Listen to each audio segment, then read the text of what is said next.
L'activité principale du village d'Ishana était l'agriculture. Ses habitants étaient des croyants. À chaque fin de saison, ils manifestèrent leur reconnaissance envers Dieu pour l'abondance de leur récolte. Depuis plusieurs mois, les nuits grises, ces annonceuses de pluie, refusèrent de se masser au-dessus de ce village situé en pleine campagne. Une grande sécheresse s'y installa et s'étendit progressivement dans les villages voisins. Elle se traduisit par une famine extrême. Les produits essentiels devinrent de plus en plus rares. Le nombre de décès des animaux était élevé. Les arbres ne se couvrirent plus de leur feuillage pour atténuer la chaleur. À ce stade, le sol affamé fut forcé de prendre du repos. À mesure que la famine sévit, les habitants perdirent confiance en leurs prières. Ils en tirèrent la conclusion que Dieu, le créateur de toute richesse, ne peut pas être présent dans cette famine intense. Malgré cette situation, Sidi, un jeune homme qui vit dans le village, se fit accompagner de ses amis pour se rendre chaque jour dans les champs de ses parents, qui étaient autrefois très fertiles. Pour retourner la terre, y planter quelques semences résistantes aux sécheresses, dans l'espoir que l'endemain meilleur permettrait la germination d'une plante. Finalement, ses amis furent découragés par la réalité et l'abandonnèrent dans ses démarches. Ils le perçurent comme un individu qui, à part entière, vivait hors du temps, car ils constatèrent qu'il était un peu trop rêveur. Chaque matin, seul, Sidi reprit sa route pour se rendre au même endroit. Grâce à cette solitude, il a pu trouver des instants pour se recueillir et prier. En proie à la tristesse, il pleura à plusieurs reprises. Ses larmes arrosèrent symboliquement le sol. Puis un jour, après avoir effectué ses rituels de recueillement sur la place habituelle, Sidi se précipita au pied d'un arbre pour s'appuyer et réfléchir à la gravité de la situation. Il ferma les yeux pendant un instant. Par la suite, il sentit une légère caresse sur ses joues. Aussitôt, il ouvrit les yeux. Il ne remarqua rien. Il s'imagina qu'il s'agissait peut-être d'une mouche et ferma les yeux à nouveau. Il ressentit immédiatement la même sensation sur ses joues. Il fit un mouvement brusque de la main et l'attrapa cette fois. Il regarda et il aperçut une paille humide de riz. Au même instant, il vit une étincelle se déplacer le long de son bras pour l'attirer vers un chemin interdit d'accès et abandonné depuis de nombreuses années. Pour la première fois, son désespoir se substitua à un élan de curiosité. D'où provient cette étincelle, se demanda-t-il. Peut-être est-ce la terre qui serait en train de s'enflammer quelque part? Mais non, et cette paille humide de riz? C'est curieux. Il est nécessaire que je constate ce qui se passe, même si l'accès à ce sentier est interdit. Il se leva rapidement et suivit l'étincelle qui l'attira et qui s'évapora progressivement.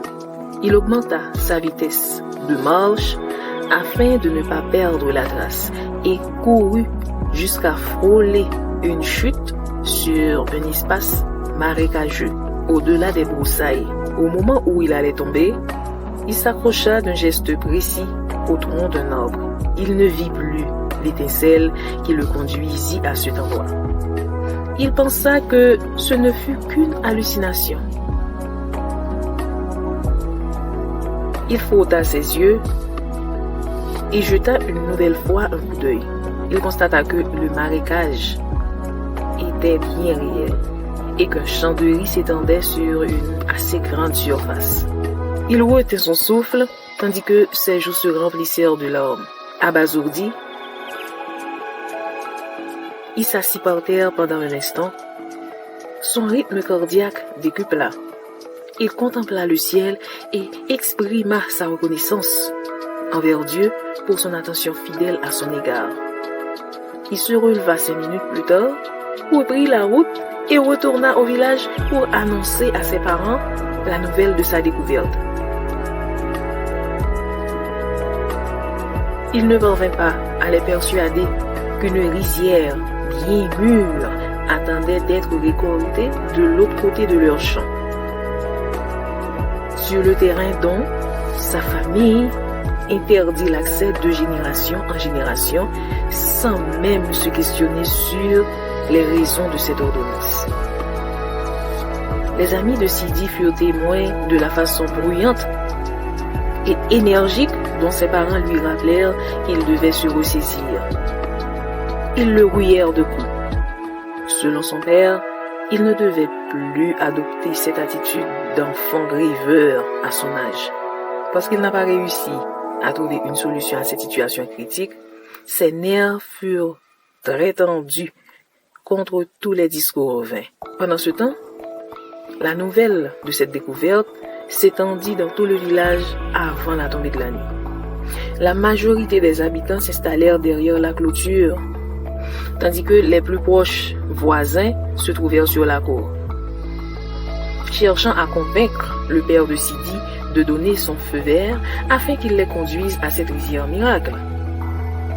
Il fut difficile de convaincre ses parents qui étaient fermement ancrés dans la réalité, car il était logiquement impossible d'avoir une rizière sur cette terre desséchée et abandonnée depuis plusieurs décennies. Il n'y a personne qui vit au-delà de ces broussailles. Son père, au regard de l'insistance des villageois, finalement s'écria: « Hé! Pourquoi êtes-vous tous dans la même confusion que mon fils? Est-ce le désespoir qui vous fait perdre la raison, cher voisin? Quoi qu'il en soit, Sidi est là. Il peut vous accompagner s'il le souhaite bien. Mais sachez que vous ne me chargerez pas de la responsabilité de vos erreurs. » Les résidents du village lui répondirent: « Il ne vous revient pas de nous imposer vos valeurs et nos limites. Votre fils est suffisamment grand pour identifier un champ de riz. » Après avoir entendu ces propos, Sidi essuya ses larmes, puis il accompagna les habitants du village comme ils le souhaitèrent. Le père anxieux les suivit discrètement. Certains d'entre eux commencèrent à se plaindre après une vingtaine de minutes de marche. Néanmoins, ils continuèrent à persévérer, étant donné qu'ils n'avaient plus rien à perdre. Ils traversèrent les broussailles qui cachèrent l'accès à la zone interdite, et ils parvinrent finalement à voir le champ de riz dont Sidi parlait.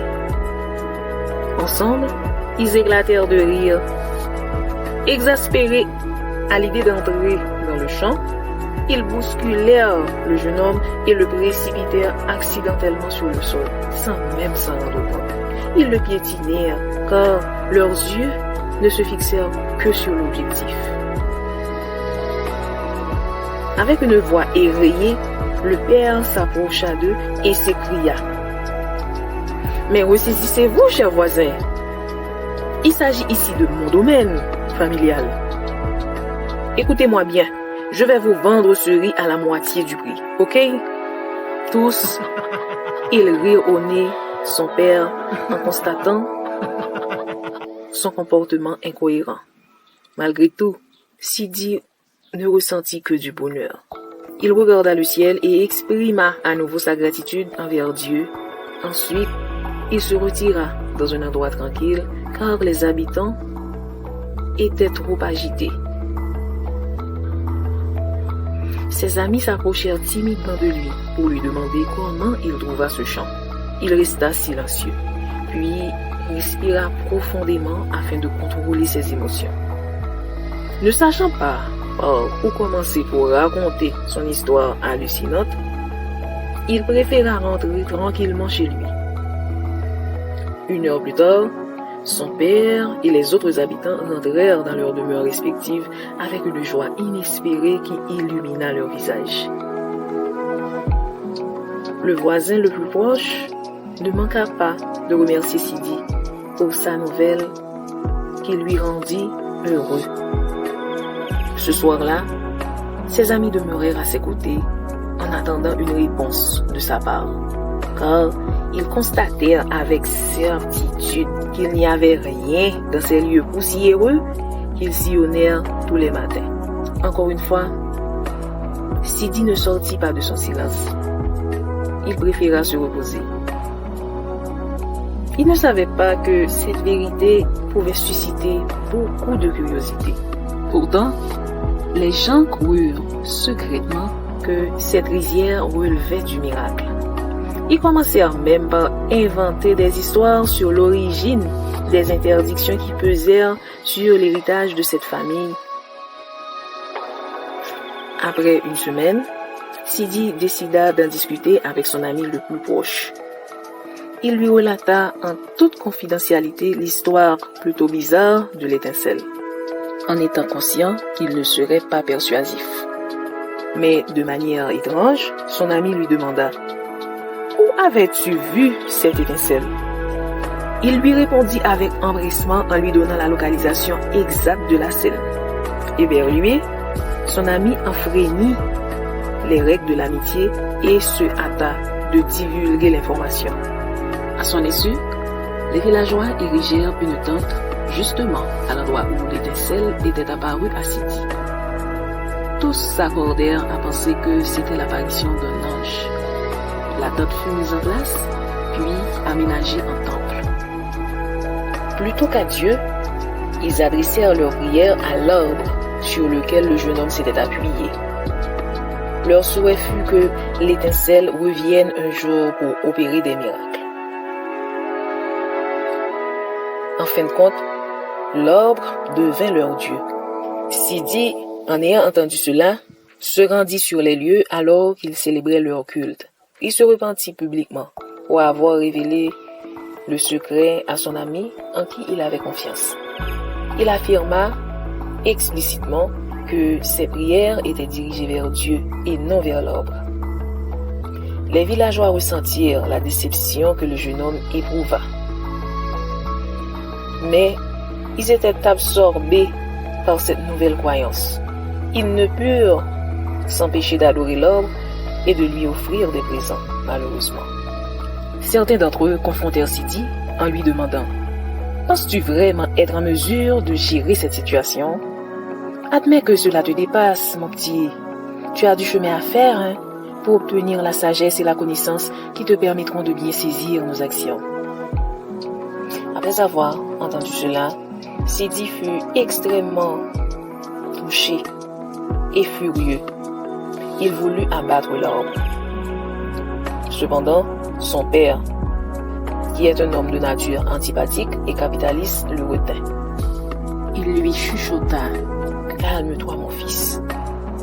Sais-tu que, à côté de la vente du riz, ce lieu de culte est pour nous une importante source de revenus? Même les villages environnants viennent ici pour adorer. » Il lui toucha le front avec son index et lui dit « Ouvre les yeux et pense, mon fils. Ne viens pas te gâcher, ok ?» Son père esquissa alors un sourire sarcastique. Sidi ne parvint toujours pas à saisir l'entêtement des gens. Selon lui, ils restèrent dans l'ignorance de manière intentionnelle. Ils décidèrent délibérément de remplacer leur croyance par une autre. Il les observa de loin et ne put s'empêcher de penser à leurs âmes.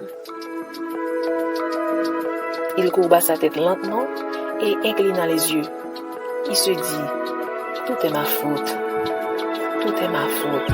Pardonne mon imprudence, mon indiscrétion, Seigneur. » Soudain, il entendit une voix lui disant doucement à l'oreille « Retourne à la maison et observe. » Pendant 7 fois, il entendit la voix lui dire « Retourne à la maison et observe. » Lorsqu'il ouvrit les yeux, il ne vit personne près de lui. Il se souvint que la discrétion et la soumission lui auraient été de meilleurs alliés dans ces genres de situations. Promptement, il rentra à la maison. Il arriva à peine quand le temps s'obscurcit. Le village fut frappé ce jour-là par de violents orages, des rafales de vent et une pluie abondante. Un bruit assourdissant retentit quand l'arbre s'effondra. Le temple fut submergé par les eaux. De nombreuses personnes furent sur ce lieu de culte et beaucoup d'entre eux n'eurent pas la chance de regagner leur demeure, car elles furent emportées par les inondations. Le père de Sidi parvint de peu à s'en sortir vivant, mais sans les offrandes qu'il avait collectées. 2 semaines plus tard, la vie reprit son cours normal dans le village. Les plantes recommencèrent à germer. Les terrains se revêtirent de leur verdure. La sécheresse prolongée, accompagnée du délire mortel des habitants, prit fin. Les survivants du village réalisèrent qu'ils étaient cupides. Ils se rendirent compte que ce chant de riz miracle était une grâce, un signe de considération que Dieu leur témoigna pendant les jours mauvais. Leur foi avait été confrontée à de dures épreuves. Malgré son jeune âge, Sidi devint un guide spirituel pour le village. Il acquit une intuition croissante. Il va ensuite approfondir ses connaissances dans la spiritualité à travers des formations pour développer ses compétences et renforcer sa foi. Les expériences peuvent être différentes, mais le schéma de l'éveil spirituel reste le même. La grâce qui provient de la lumière est au bout du tunnel. Ouvre ton cœur, libère ton âme, reçois la lumière divine et qu'elle jaillisse de toi.